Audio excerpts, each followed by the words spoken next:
Hello दोस्तों, स्वागत है आप सभी का हमारे इस चैनल अनुपम संगीत शास्त्र में। यदि आप संगीत विषय से किसी भी परीक्षा की तैयारी कर रहे हैं तो हमारे साथ अवश्य जुड़िए, क्योंकि हम संगीत से संबंधित महत्वपूर्ण प्रश्नों को लाते रहते हैं। आइए शुरू करते हैं। सबसे पहला प्रश्न है कि राग यमन किनकी रचना कही जाती है। राग यमन जो है ये किनकी रचना कही जाती है, इसके रचनाकार कौन माने जाते हैं? तो उनका नाम है साथियों अमीर खुसरो। क्या नाम है जी?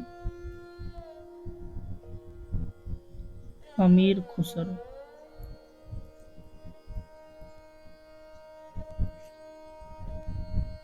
ठीक है।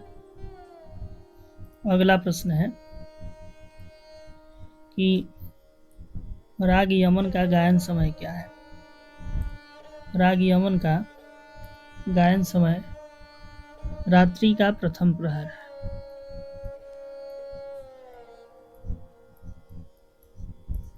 रात्रि का प्रथम प्रहर,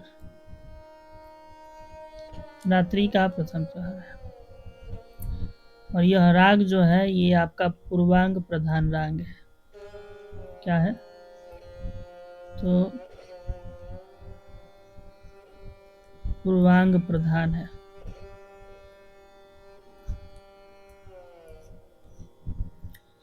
तीन ताल में कितनी मात्राएं होती हैं? तीन ताल में 16 मात्राएं होती हैं। तीन ताल में 16 मात्राएं होती हैं। तो विभाग इसमें 4 होते हैं। कितने? तो 4 होते हैं। और यह जो है हिंदुस्तानी शास्त्रीय संगीत के प्रसिद्ध तालों में से एक है। ठीक है।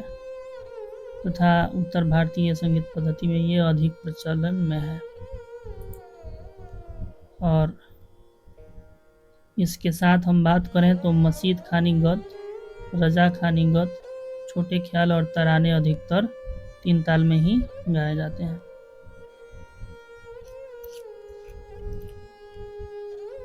तीन ताल में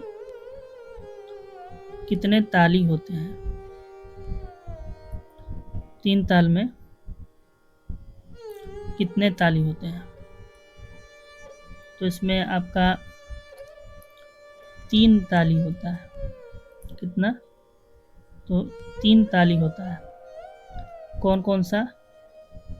तो 1, 5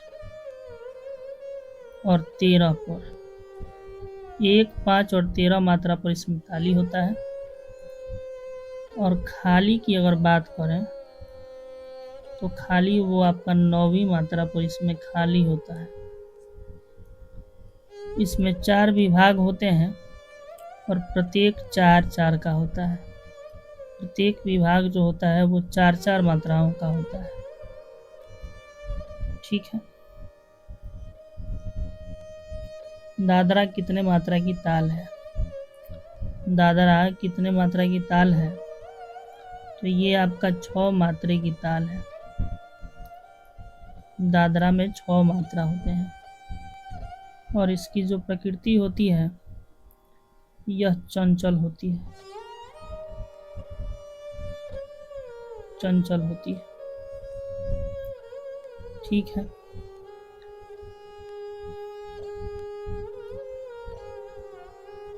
दादरा ताल में कितने विभाग होते हैं?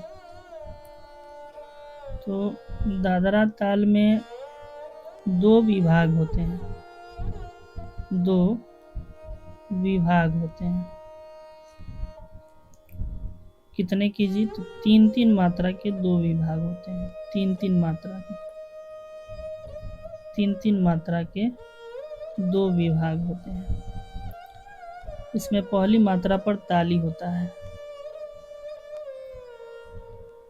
1, 2, 3, 4, 5 और 6। तो इसमें क्या होता है? तो पहली मात्रा पर आपका स्वम होता है या फिर ताली होता है। ठीक है। और चौथी मात्रा पर आपका इसमें खाली होता है। चौथी मात्रा पर खाली होता है। और इसके बोल होते हैं, दादरा के बोल होते हैं धा धीना धातु ना। बोल भी यहाँ पर मैं लिख देते हैं नीचे। धा धी ना धा तू ना, ये इसके बोल होते हैं। अगला प्रश्न है कि कहरवा कितने मात्रा की ताल है। कहरवा कितने मात्रा की ताल है। तो कहरवा 8 मात्रे की ताल है।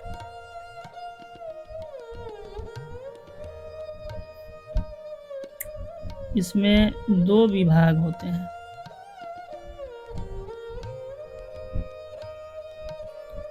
विभाग कितने होते हैं। तो 2 विभाग होते हैं और वो भी 4-4 मात्रे के। 4-4 मात्रा वाला 2 विभाग इसमें होता है। ठीक है। इसकी प्रकृति अगर बात करें तो वो चंचल होती है। प्रकृति चंचल होती है। अगला प्रश्न है कि कहरवा ताल में किस मात्रा पर खाली है।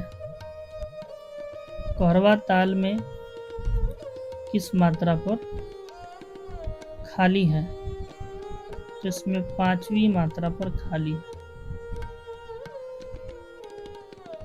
5वीं मात्रा पर खाली है।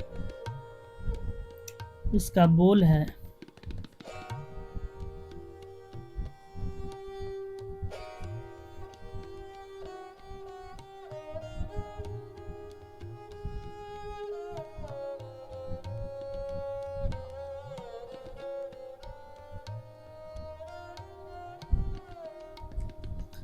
इसका बोल है धा गे न ती न क धी ना। ठीक है। और इसमें हम आपको बता दें कि यहाँ पर में इसका सम होता है, ताली होता है, और यहाँ पर में इसका खाली होता है। यहाँ पर कहने का मतलब है कि पहली मात्रा पर ताली और 5वीं मात्रा पर इसमें खाली होता है। ठीक है। 5वीं मात्रा पर क्या होता है, तो खाली होता है। चलिए अगला प्रश्न है कि वाद्यों को मोटे तौर पर कितने वर्गों में वर्गीकृत किया गया है। तो वाद्यों को मोटे तौर पर 4 वर्गों में बांटा गया है। ठीक है। तत्, सुशीर, औनद और घन वाद्य। चलिए अगला प्रश्न है कि तार से बने वाद्यों को संस्कृत में क्या कहा गया है। तो उन्हीं वाद्यों को यहाँ पर में तत्वाद्य कहा गया है। तत्वाद्य कहा गया है।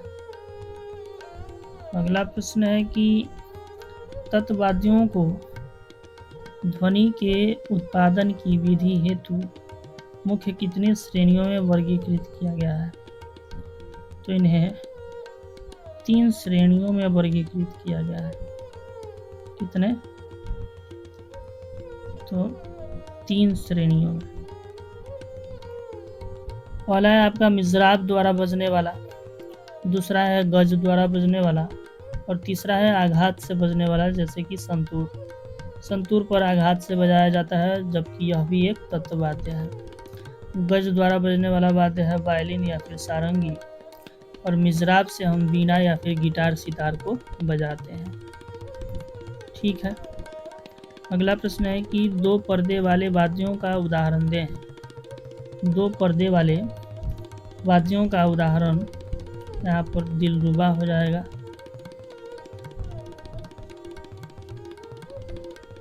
दिलरुबा में 2 पर्दा होता है। इसराज हो जाएगा। इसके अलावा वीणा और सितार हो जाएगा। ठीक है, आदि।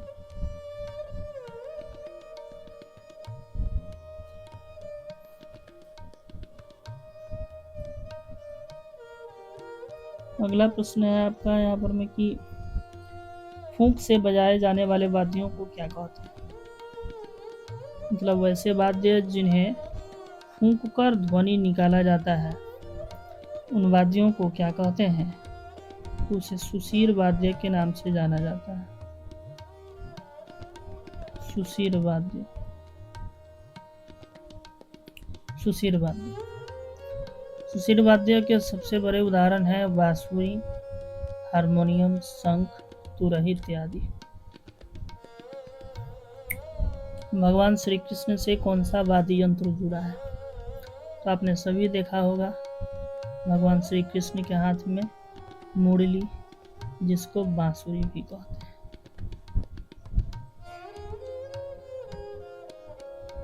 बांसुरी।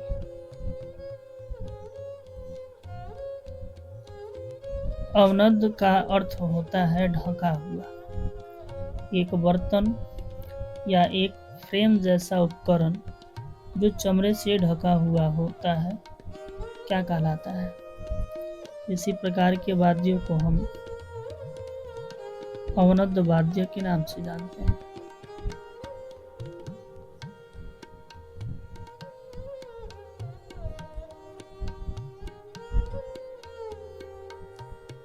ठीक है। अगला प्रश्न है कि घन वाद्यों का उदाहरण दें। घन वाद्यों का उदाहरण दें। तो घन वाद्य जो होते हैं अक्सर धातु के बने होते हैं और इनका सबसे बड़ा उदाहरण है झांझ।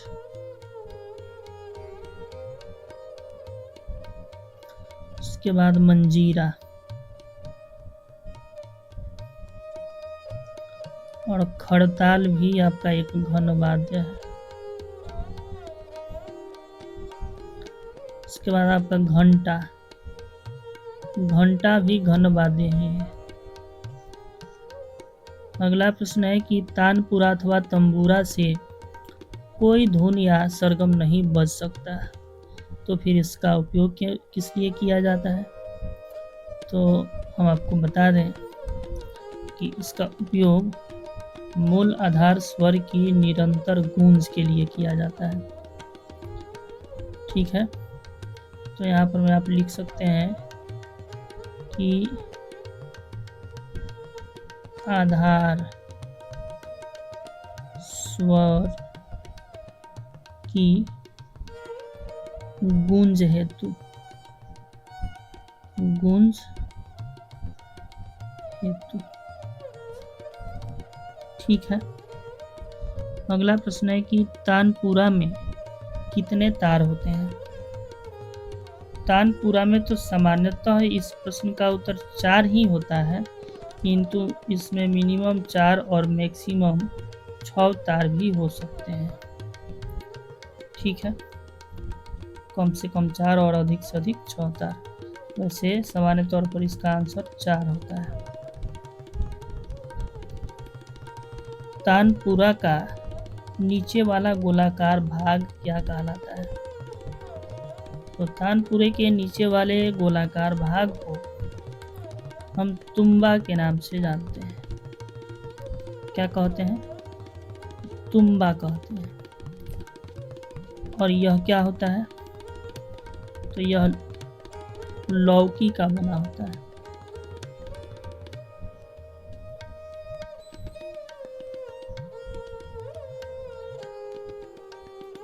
लौकी अथवा कद्दू के खोल का बना होता है। यह लौकी अथवा कद्दू के खोल का बना होता है। ठीक है, जो अंदर से खोखला होता है और इसी खोखलेपन के कारण इसमें क्या होती है? तो गूंज पैदा होती है। ठीक है। तो इतने ही प्रश्नों के साथ समाप्त करेंगे। यदि प्रश्न अच्छा लगा है, वीडियो अच्छा लगा है तो लाइक कीजिए, और अगर चैनल पे नए हैं तो सब्सक्राइब भी ज़रूर कर लीजिए। बाकी जो कुछ भी पूछना चाहते हैं तो कमेंट में अवश्य लिख करके बताइए। धन्यवाद।